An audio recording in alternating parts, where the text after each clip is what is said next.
ఒక్కగానొక్క కూతురు, నా ప్రాణం.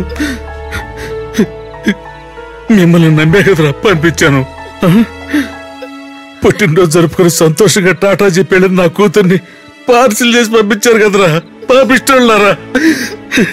ఆడుకునే సైకిల్ టైర్ కారు మీద ఎక్కితేనే తట్టుకోలేకపోయిందిరా నా కూతురు. బస్సులో ఉన్న హోల్లో నుంచి కింద పడి ఎంత అల్లాడిపోయిందో నా కూతురు. ఆ బాధని డబ్బు కమ్ముకోమంటావా? దానికి కారణం నేనెలా అవుతాను? ఆ బస్సు కారణం, దాని డ్రైవర్ కారణం. కొడుకు, నీ స్కూల్లో చదివే స్టూడెంట్ స్టార్ తెచ్చుకుంటే నువ్వే కారణమని పోజు కొడతావు. ర్యాంక్ తెచ్చుకుంటే నువ్వే కారణమని ఉపన్యాసాలు ఇస్తావు. కానీ నీ స్కూల్ బస్సులో నీ స్కూల్లో చదివే స్టూడెంట్ జారిపడి చచ్చిపోతే నీ నిర్లక్ష్యం వల్ల జరిగిందని ఎవరి మీద కొదవ చేస్తావా? రోయ్, నీ ఉపన్యాసం వినడానికి రాలేదు. ఈ కేసులో నీ కూతురి మానసిక పరిస్థితి బాగాలేని పిచ్చిదని రాస్తుంది. మర్యాదగా సంతకం పెట్టు. వీడిక్కడికి ఎలా వచ్చాడు? నువ్వు ఇక్కడికి ఎందుకు వచ్చావు?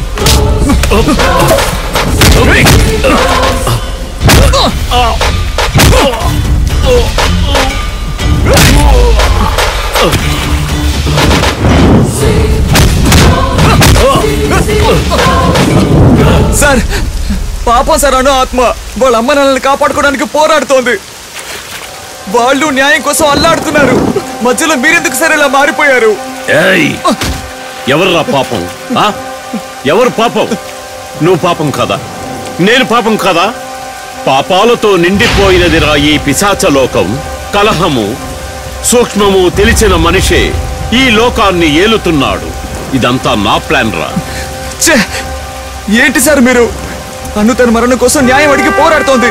మీ దురాశకి దానందుకు సార్ బలి చేస్తున్నారు. సైతాన్ని ఆరాధించేవాణ్ణిరా నేను. No sentiments.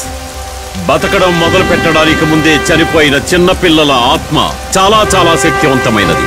ఆ శక్తి గనుక నాకు తోడైతే దేన్నైనా సాధించగలను. అర్థమయ్యేలా చెప్తాను.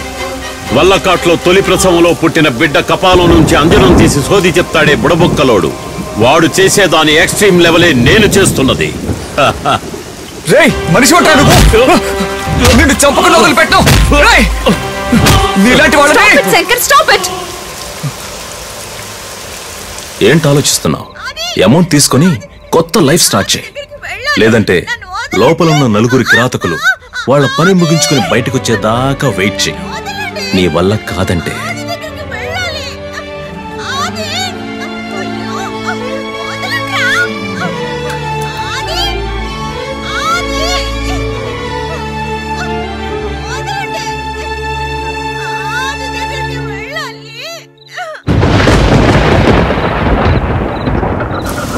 శంకర్, నువ్వు ఇక్కడేం చేస్తున్నావు?